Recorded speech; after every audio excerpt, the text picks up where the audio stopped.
But a lot happened in week 10, baby. We gotta talk about it. That's right. We had a pretty crazy week, and that started off in Berlin, where the Falcons and Colts went into overtime, but Jonathan Taylor capped off his two touchdown game with a third in overtime. They could have just simply kicked a field goal, but at that point, it was just easier for them to keep running with JT.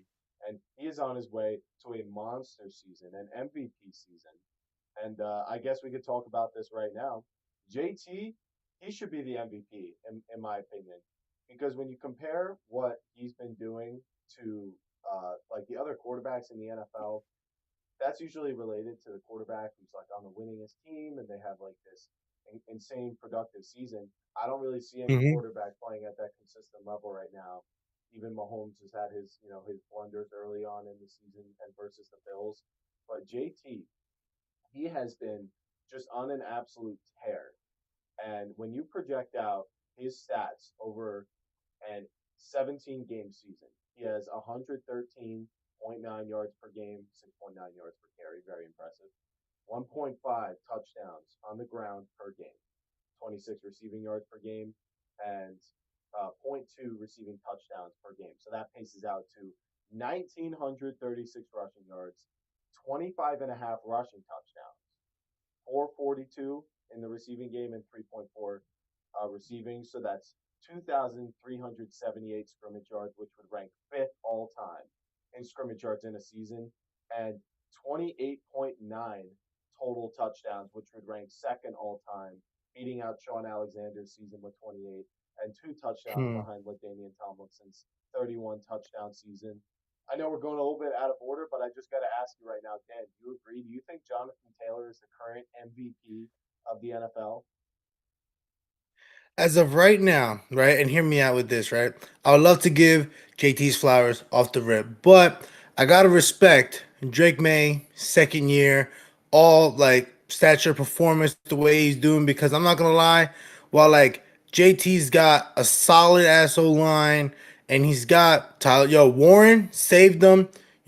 Pierce cooking, every like Josh Downs, Michael Pittman. He's got people, but it's like for the longest time, Scooter, when we first talked about the Patriots, we didn't know their receivers like that besides Stephon Diggs. You know what I mean? We Right. were hesitant about the running backs in that room, and this dude, Drake May, is pulling off a masterclass. So it's like, while I get JT's got a strong name, a strong run for this personally, and I would love to see that.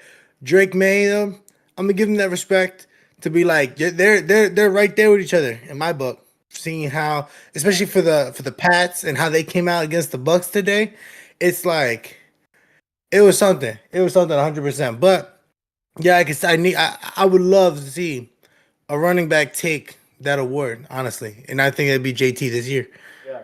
If the running back was to do it, if it wasn't Saquon last year, it's kind of hard to see JT doing it this year. But maybe with that touchdown ceiling being capped by Jalen Hurts, JT could have the edge here in Indianapolis, where he gets to take all those for himself, even in overtime when they only need a field goal. Hmm. Absolutely loving what he's been doing, and I can't wait to see if he continues this monster tear. He's averaging before this game like 27 points per game in fantasy, so I can only imagine how owners of him feel after today. For the other portions of this game, it wasn't just the Falcons' run defense that really lost them this game. It was their special teams, and they really let them down in this game. When the Falcons got that go-ahead touchdown, they let back.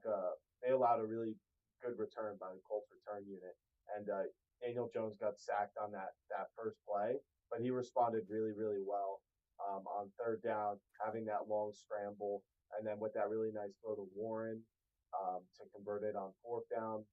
His mouth was bleeding. It was pretty sick to see, but yeah, and then they came through clutch in overtime. Tyler Warren was a big part, having about 100 yards on the day. So yeah, For it sure. was it was a good effort though by the Falcons. I will say I was impressed with what they showed offensively and how they made Daniel Jones uncomfortable. Daniel Jones actually didn't have the greatest game. He had two strip sacks in this game in the third quarter that really slowed it down for their offense. And the Falcons were winning at halftime. So it's kind of crazy that the Falcons lost, but it was really that JT 83-yard touchdown, longest in Colts history, in the fourth quarter with 6 minutes left, that really won the Colts this game.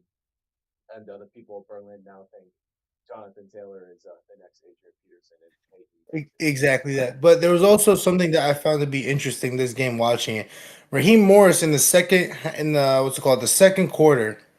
There was actually it was funny because the announcer mentioned it as I was saying it out loud about how um Raheem Morris was holding on to his two timeouts when and letting the clock run when Daniel Jones threw his interception to Jesse Bates, and it threw me off because I'm like, bro, why did you call a timeout right there? Because in reality, like you don't know, they could have called the same play and the same situation would have happened, but instead of having 32 seconds, you got 8 seconds, and then Right. what happened? They got sacked. They're like, oh shit, and they called it a day. It's like the Falcons really could have ran away with it. I just feel like they always lose the minute details in Yeah. their game, which is what makes them lose these games that are like down to the wire. Like, and which is why it's like games when they play the Bills and they follow every single detail they need, they dominate. And it's like it's just upsetting. It's Yeah. just End of half, end of game situations. The Colts were the much better team today,